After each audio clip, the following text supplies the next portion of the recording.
Light bleeding or spotting from your vagina during your pregnancy can be a sign of a complication or a serious issue. But you must understand that's not the case always. हाय, आज हम बात करने वाले हैं pregnancy में होने वाली spotting और ब्लीडिंग के बारे में।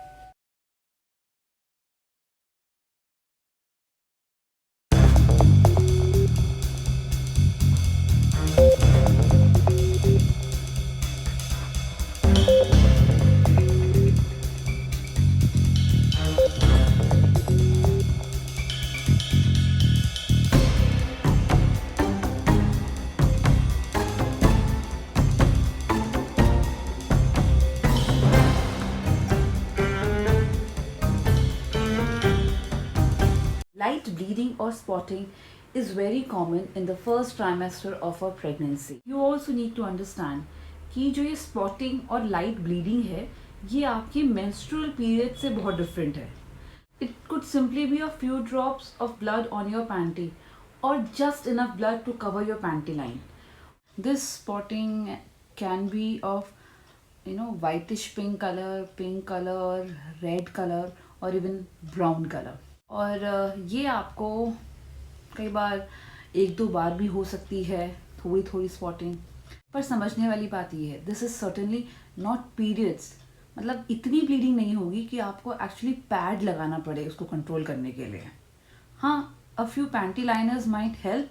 पैंटी लाइनर्स भी इसलिए ताकि आपके कपड़े ना खराब हों। और ये जो स्पॉटिंग और लाइट ब्लीडिंग है दिस कैन बी विद और विदाउट क्रैम्प्स। क्रैम्प्स जो कि हमारे पीरियड्स के टाइम हमारे जो पीठ में दर्द होता है, पैरों में दर्द होता है, ये आपको हो भी सकता है, नहीं भी हो सकता। तो हर बार घबराने वाली ही बात हो ऐसा ज़रूरी नहीं है।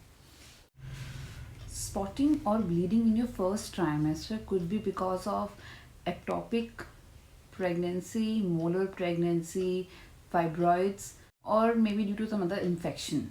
Spotting is said to be common during your first trimester. This could be due to implantation bleeding. जब एम्ब्रियो जो आपकी यूट्रस में अपने आप को प्लांट करता है फॉर कंसेप्शन, उस टाइम पे थोड़ी सी ब्लीडिंग हो सकती है। अगेन ज़रूरी नहीं है कि सभी को हो, बट हाँ, this can be one of the reason. Another reason could be fluctuation in the hormones.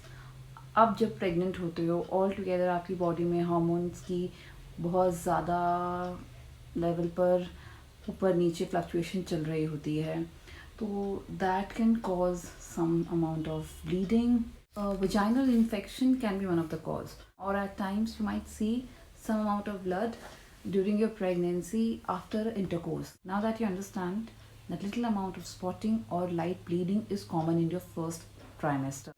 But if this is accompanied by severe cramping in your body और bleeding भी increase हो रही है and आपको fever भी हो रहा है, तो I think तब आपको डॉक्टर को कंसल्ट करना चाहिए कि what's going wrong with your body. But अगर थोड़ी सी भी स्पॉटिंग या ब्लीडिंग आपको आपकी सेकेंड और थर्ड ट्राइमेस्टर में है, तो I would suggest you should let your doctor know immediately.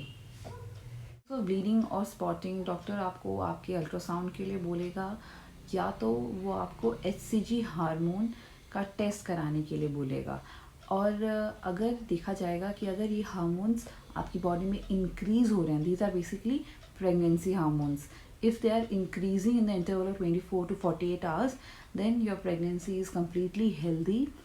आपको ये समझना होगा, if you are going through a miscarriage, there is nothing that you can do. So stress मत लीजिए कि what's happening to your body. Just stay tuned with your body and see the changes that are happening and let your doctor decide what to do. Having a miscarriage doesn't mean you cannot get pregnant again, or in the second pregnancy also you will have miscarriage. So उस time पे जब आपको spotting और bleeding का issue हो रहा है, अपने आप को इस कन्फ्यूजन से कम्प्लीटली दूर रखो। अगर स्पॉटिंग और लाइट ब्लीडिंग की वजह से आपको मिसकैरेज हुआ है, so there is very little you can do. This could be due to some genetic abnormalities or maybe due to other health reason which might not have been in your control. So don't blame yourself. It's important to consult your doctor. But हाँ, अगर spotting and bleeding was the reason for your miscarriage, I would suggest कि you should consult your doctor and see that कोई और complication नहीं है जिसकी वजह से ये हुआ. If you are facing this spotting or bleeding issue, थोड़ी या ज़्यादा जो भी हो, आपको अपने डॉक्टर को ज़रूर इन्फॉर्म करना चाहिए. Secondly, if you want to prevent or if you are like undergoing this, आपको ये कुछ बातों का ध्यान रखना चाहिए. तो avoid sex at that time, avoid lifting heavy weight, take lots of fluid. अपने पैरों को आप अपनी बॉडी के लेवल से थोड़ा सा ऊपर रखिए. Lastly, avoid stress. So this video was basically to give you a slight idea about first trimester wali bleeding.